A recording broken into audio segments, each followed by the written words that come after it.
हो गया है।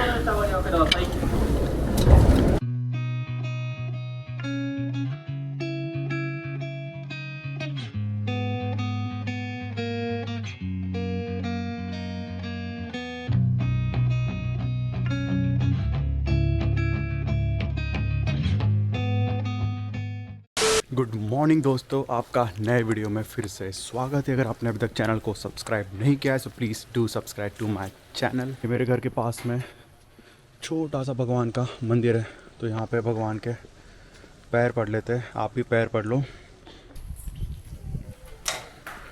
तो दोस्तों आज हम जा रहे हैं ऑफिस में। यूजुअली मैं घर से ही काम करता हूँ, आपको पता ही है, वर्क फ्रॉम होम ही होता है मेरा, एक 100% वर्क फ्रॉम होम। अब ना मुझे काफ़ी लोग पूछते हैं कि यार वर्क फ्रॉम होम है तो इंडिया आके काम क्यों नहीं करते हो। तो वर्क फ्रॉम होम यानी वर्क फ्रॉम सिर्फ जापान होता है, वर्क फ्रॉम इंडिया या वर्क फ्रॉम आउटसाइड जापान मैं नहीं कर सकता हूँ। दोस्तों मेरे घर के पास में ना ये किक फिट जिम है, किक बॉक्सिंग की, और इसका नाम जो आप देख रहे हो ना KFG।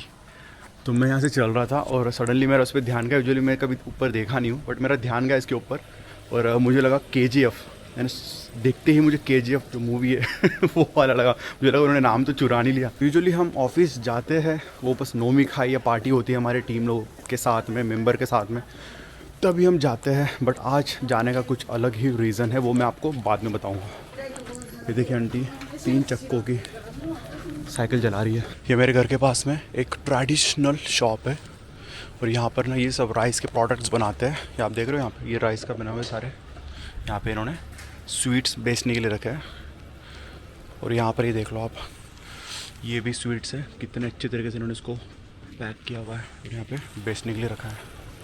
और अंकल की जो गाड़ी है ये काफ़ी पुराने ज़माने की लूना बाइक। तो दोस्तों मेरे एरिया में 10 डिग्री टेम्परेचर है और आप देख रहे हो नेक्स्ट वीक अभी टेम्परेचर जाने वाला है 0-1 में। ऑफिस पहुँचते पहुँचते मैं आपके क्वेश्चंस, जितने भी आपके क्वेश्चंस है जापान में जॉब के रिलेटेड और जनरल जो भी आपके क्वेश्चन रहेंगे, जब तक हम ऑफिस पहुँचते हैं तब तक मैं ट्राई करूँगा उसको आंसर करने के लिए। तो अभी हम पहुँच गए हमारे रेलवे स्टेशन के पास में। जो रेलवे स्टेशन है ये मेरे घर से बाय वॉक सिर्फ और सिर्फ 5 मिनट की दूरी पे है। तो जापान में ना सबसे ज़्यादा इम्पोर्टेंस देते हैं रेलवे स्टेशन को, कि आपके घर से जो रेलवे स्टेशन है वो कितने पास में है। क्योंकि ज़्यादातर ना अगर आप दूर लोगे रेलवे स्टेशन तो आपको बहुत ही चलना पड़ेगा। बट अभी तक मैं जितने साल भी जापान में रहा हूँ, मैंने ऐसा घर देखा जहाँ पर रहा हूँ मैं कि वहाँ से रेलवे स्टेशन दूर नहीं है, 5 से 10 मिनट के रेंज में मैं पहुँच जाऊँ। क्योंकि मुझे काफ़ी लोगों ने पूछा है कि अगर मेरे पास वो पासमो कार्ड, अगर आपके पास नहीं पासमो कार्ड तो आप कैसे फिर टिकट बाय कर सकते हो ट्रेन की। तो यहाँ पे इस तरीके से मशीन्स होते हैं सारे रेलवे स्टेशन के बाहर। आप यहाँ पे ये मैप है, जहाँ पर आप टिकट बाय कर सकते हो। और टिकट बाय करने के बाद में आप यूजुअली से कार्ड टच करो या फिर ये जो आप पोल देख रहे हैं यहाँ पे टिकट इन, यहाँ से आप आपका टिकट भी एंटर कर सकते हो। तो हमने तो हमारा सुइका कार्ड टच किया अभी।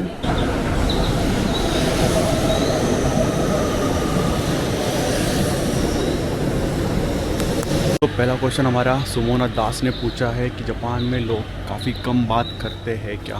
दोस्तों आपने मेरे काफ़ी सारे व्लॉग्स देखे, आपने एक बात तो नोटिस की होगी कि यहाँ पे जापान में ना लोग बहुत ही कम बात करते हैं ना, बहुत कम बात करते हैं। अब जैसे हम प्लेटफॉर्म पे खड़े हैं यहाँ पे, और आप यहाँ भी देखोगे ना तो ज़्यादा लोग तो अभी है नहीं, बट जितने भी लोग अभी यहाँ पर खड़े हैं अपने अपने फ़ोन लेके चुपचाप खड़े हैं, ज़्यादा शोर शराबा कुछ कर नहीं रहे। और अगर कितना भी क्राउडेड रहने दो रेलवे स्टेशन, लोग चुपचाप अपना खड़े रहेंगे। अभी हम ट्रेन में बैठेंगे ना तब भी आपको मैं दिखाता हूँ कि सारे लोग यहाँ पे अपने अपनी सीट पे बैठे हुए, खड़े हुए, अपने फ़ोन के अंदर, किताब के अंदर लगे हुए हैं और बिल्कुल भी शोर शराबा यहाँ पे बिल्कुल नहीं करेंगे।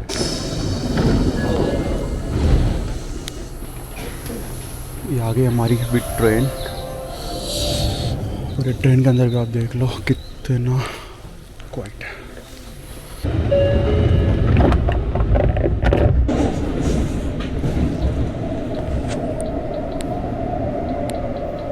次は沼袋です。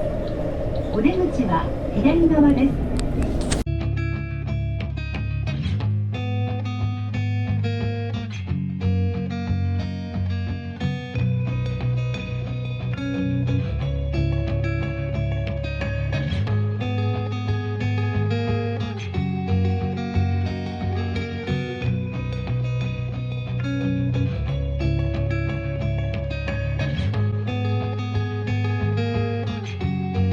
अब यूजुअली ना जापान में लोग प्रीफर करते हैं कि जो उनका घर से ऑफिस तक का जो ट्रेन है वो डायरेक्ट रहे, यानी चेंज करने का बिल्कुल काम नहीं गिरे। बट जो मेरा लाइन है वो एक बार मुझे चेंज करना पड़ता है, यानी एक बार चेंज करके फिर मेरा ऑफिस जाना पड़ता है, यानी डायरेक्ट ट्रेन मेरे घर से नहीं है।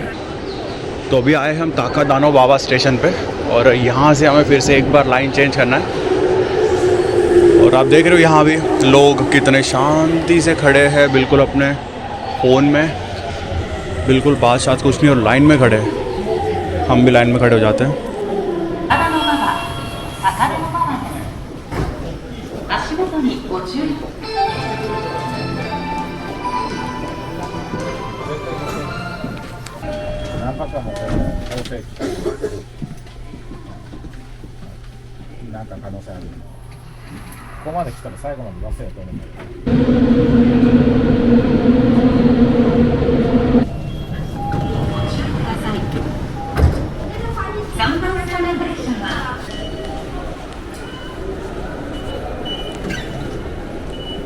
फाइनली हम पहुंच गए। हमारे जो ऑफिस का एग्ज़िट है वो तो अभी आपको भी याद हो गया होगा, आपने पिछले 2-3 बार मैं ऑफिस में आया था, आपको मैंने बताया था कि इस एग्ज़िट से मैं निकलता हूँ मेरे ऑफिस के बिल्डिंग के लिए। आपने एक बात नोटिस की होगी कि ट्रेन के अंदर यहाँ पे जो नॉर्मल लोग होते हैं वो तो होते ही, साथ में जो कंपनी के CEO, मैनेजर, यानी कोई भी यहाँ पर ना अपने कार से ऑफिस नहीं जाता। यहाँ पे यूजुअली ना जो भी बड़े बड़े लोग भी होते हैं, CEO, मैनेजर वगैरह जो कंपनी के, वो सारे लोग जाते हैं ट्रेन से।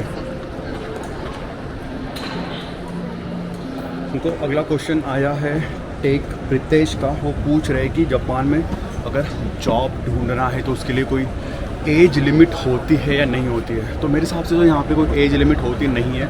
अगर आपके पास ग्रेजुएशन है और आपके पास अच्छी खासी जापानीज स्किल है तो एज कोई मायने रखता नहीं है। अच्छी बात यह है कि अगर एज अ फ्रेशर भी आप जापान में अप्लाई कर सकते हो और आपके पास अगर एक्सपीरियंस है तो बहुत अच्छी बात है, आपको हाई पेड सैलरी भी यहाँ पे एक्सपीरियंस बेस पे मिल सकती है। बट अगर आप फ्रेशर हो तो यहाँ पे फ्रेशर की जो सैलरी है वो थोड़ी एवरेज होती है, कम होती है। बट अगर आप इंडिया में ऑलरेडी काम कर चुके हो और आपके पास अच्छा खासा एक्सपीरियंस है तो आप यहाँ पे आ सकते हो। तो एज लिमिट का कोई यहाँ पे ऐसा है नहीं, आप कोई भी एज में यहाँ पर जॉब के लिए आ सकते हो। तो आप देख रहे हो मेरे ऑफिस के एरिया में भी यहाँ पर ऑटम के जो पेड़ लगे हुए पीले, ये देखो कितने प्यारे लग रहे हैं पूरे स्ट्रीट पे।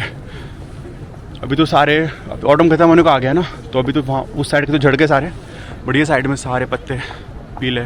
अगला क्वेश्चन नीतीश का आया है, वो पूछ रहे कि आर्टिफिशियल इंटेलिजेंस में अगर जॉब हंट करना जापान में तो कैसे ढूंढे यहाँ पे। तो मैं क्या करता हूँ ना, मैं आपको कुछ लिंक्स दे देता हूँ जॉब ढूंढने की जापान में, जो आर्टिफिशियल इंटेलिजेंस हो या फिर कोई भी जॉब यहाँ पे रहो, IT या नॉन IT रिलेटेड, उसके मैं कुछ लिंक्स मैं खुद ढूंढता हूँ और मैं नीचे डिस्क्रिप्शन में डाल दूँगा। तो आप वहाँ पे जाके जापान में कौन कौन से जॉब अवेलेबल है वो आप उस प्लेटफॉर्म पे जाके चेक कर सकते हो। तो ये है जापान का IT हब, आप बोल सकते हो इसको। सारे यहाँ पे बड़े बड़े IT कंपनीज़ हैं और ये जो बिल्डिंग देख रहे हो ये तो आपको पता ही होगा, बताने की ज़रूरत नहीं है, बहुत बार मैंने आपको बता दिया है कि ये मेरा ऑफिस है और बीच में कहीं मेरा फ्लोर है।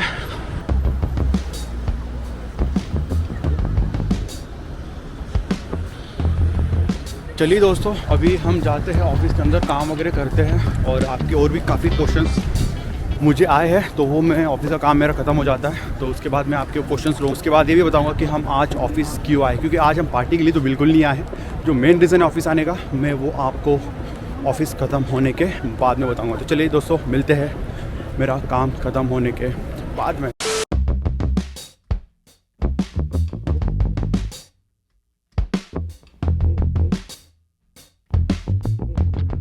अभी हुआ है lunch break. Actually lunch break तो हो के बहुत टाइम हो गया, बट मुझे भूख लगी थी तो मुझे वैसे प्रॉब्लम होता नहीं, बीच में हम छुट्टी वगैरह ले सकते। तो हम आए हैं मेरे ऑफिस की ही बिल्डिंग में खाना खाने के लिए। तो यहाँ पे बहुत सारे रेस्टोरेंट्स हैं और लास्ट टाइम जब मैं आया था यहाँ पे तो मैं वो ताइवान का रेस्टोरेंट यूजुअली वहीं आता हूँ, बट वहाँ पे खा के बोर हो गया अभी। तो अभी एक मैं ट्रेडिशनल जापानीज़ टाइप रेस्टोरेंट में आया हूँ और यहाँ पे ना आप देख रहे हो किचन एकदम सामने ही है, अंदर अभी वो बना रहे हैं और इसे काउंटर होते हैं, वहाँ पर आप बैठ के खाते हो और अंदर ही इनका किचन होता है। किचन देख रहे हो इनका कितना यूज एंड क्लीन किचन है इनका। हमने खाना तो ऑर्डर कर दिया है, तो तब तक आपका एक और एक क्वेश्चन लेता हूँ मैं।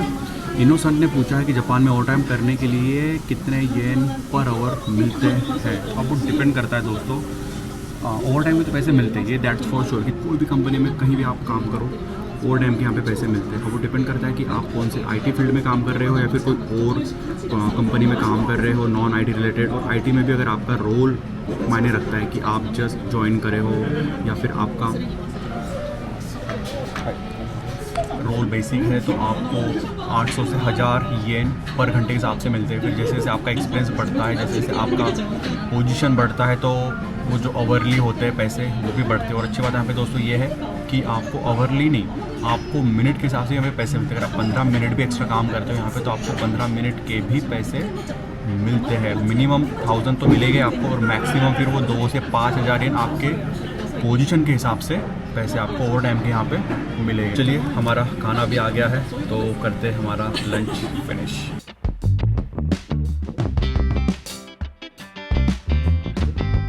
तो हमने 1200 येन का भी लंच किया है, बट मेरा बिल्कुल भी पेट भरा नहीं होता, बिल्कुल भी नहीं। ऐसा लग रहा है कुछ खाया ही नहीं है मैंने।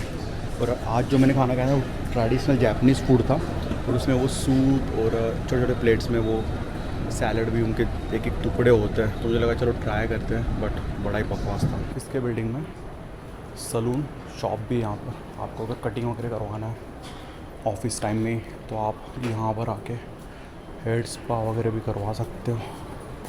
प्राइस वगैरह लिखा है यहाँ पे इनका कोर्स 7000 येन का। और यहाँ पे इस तरीके से बाहर बेंचेस भी लगे हुए हैं, काफ़ी लोग आप यहाँ आके यहाँ भी काम करते हैं। और इसी बिल्डिंग में लॉसन है। लॉसन तो आपको पता होगा यहाँ का कन्वीनियंस स्टोर है। तो जापान में कन्वीनियंस स्टोर हर जगह होते हैं, 24 घंटे खुले रहते हैं। तो आप यहाँ से जो भी आपको चाहिए आप ले सकते हो, ड्रिंक स्नैक्स। हमें लेना है मिंट, ये है पूरा मिंट का सेक्शन। जापान में मिंट बहुत ही फेमस है, और यहाँ के जो मिंट होते हैं ना बड़े ही स्ट्रॉन्ग वाले होते हैं। तो हम ये वाला लेते हैं, स्ट्रॉन्ग वाला। आईडी दो।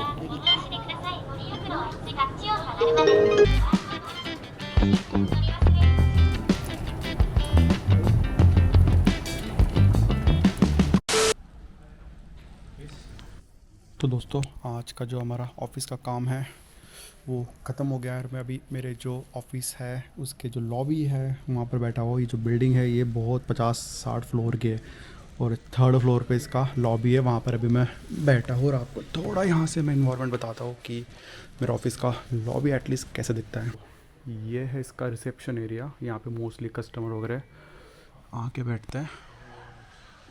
और यहाँ से मैं आपको दिखाता हूँ मेरे ऑफिस के बाहर का नाइट व्यू, में भी शायद आप देख पाओगे।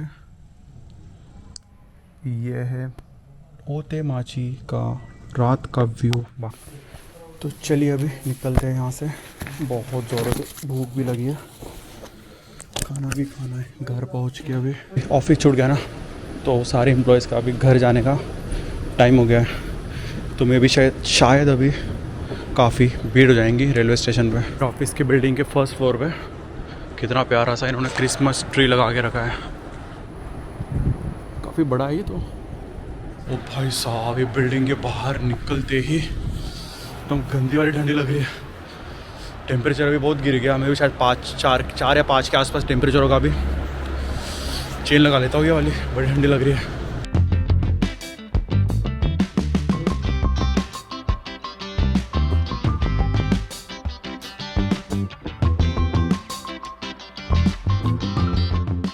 ऑफिस बिल्डिंग के सामने ही देखो आप, सारे पेड़ को इन्होंने लाइटिंग लगा के रखी है। कितना प्यारा लग रहा है यहाँ पे रात में।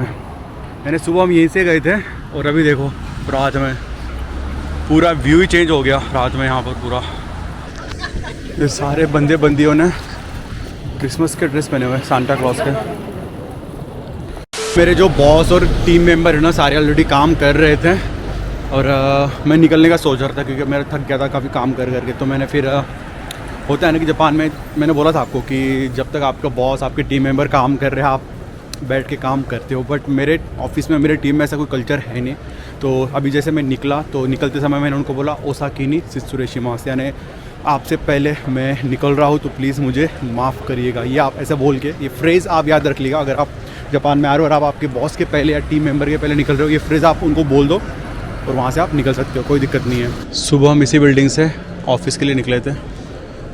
यहाँ भी देखो वाइट कलर का ट्री लगा हुआ है, क्रिसमस ट्री। जो मेरे ऑफिस में है वो ग्रीन कलर का था। जापान में ना जो ATM होते हैं वो वैसे खुले होते हैं मोस्टली। अगर आप कोई भी रेलवे स्टेशन पे चले जाओ, कोई मॉल में अगर चले जाओ ना, इस तरीके से खुले ATM होते हैं और एक साथ में 10-15 लगे होते हैं। ऐसे आप जाके जैसे लाइन में आपको खड़ा रहना पड़ेगा और आप जाके पैसे निकाल सकते हो ATM से। और ये मिज़ुहो जो बैंक है, जापान की सबसे बड़ी बैंक है, उसके ATM यहाँ पे लगे हुए हैं। आए हैं रेलवे स्टेशन पे और आपको मुझे एक चीज़ बताना है कि यहाँ के जो रेलवे स्टेशन होते हैं ना बहुत इक्विप होते हैं, आपको कहीं जाने की ज़रूरत नहीं है।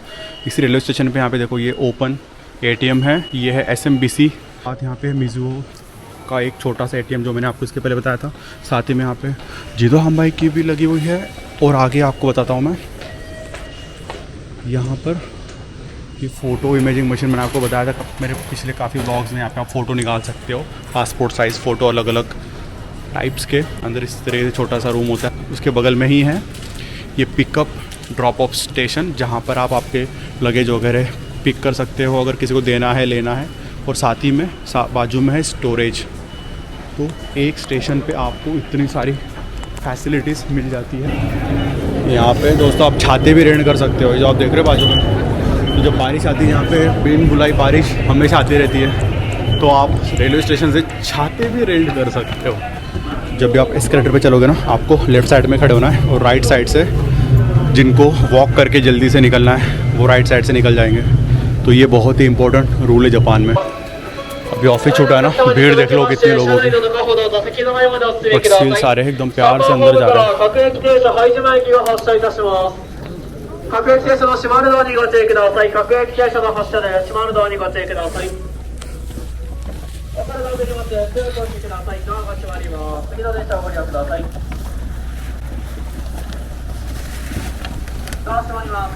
हो गया है।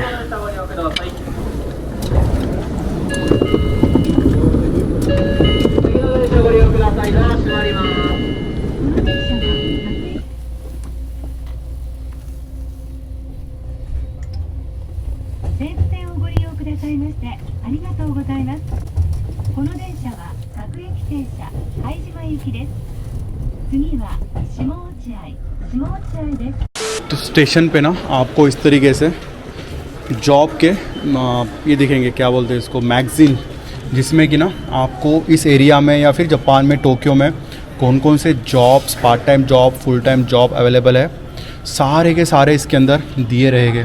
सारी इन्फॉर्मेशन इसमें रहेगी। जैसे कि इसमें आप देख रहे हो कि इसका ओवरली कितना आपको पे करेंगे, कहाँ पे जॉब है, कौन सा जॉब है, टाइमिंग क्या है, सब कुछ इसके अंदर दिया रहेगा। तो आपको जो भी जॉब पसंद है वो आप इसमें से ढूंढ के उसको अप्लाई कर सकते हो। भले आप फॉरेनर रहो, जापानीज़ रहो, कोई फ़र्क नहीं पड़ता।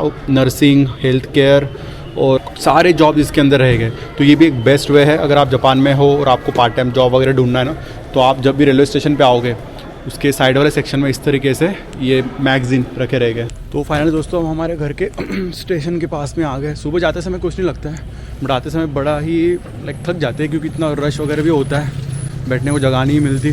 और एक क्वेश्चन आया था, वीर कुके ने क्वेश्चन पूछा है, अंकित सर मूवी सजेस्ट करा for beginners who are learning Japanese.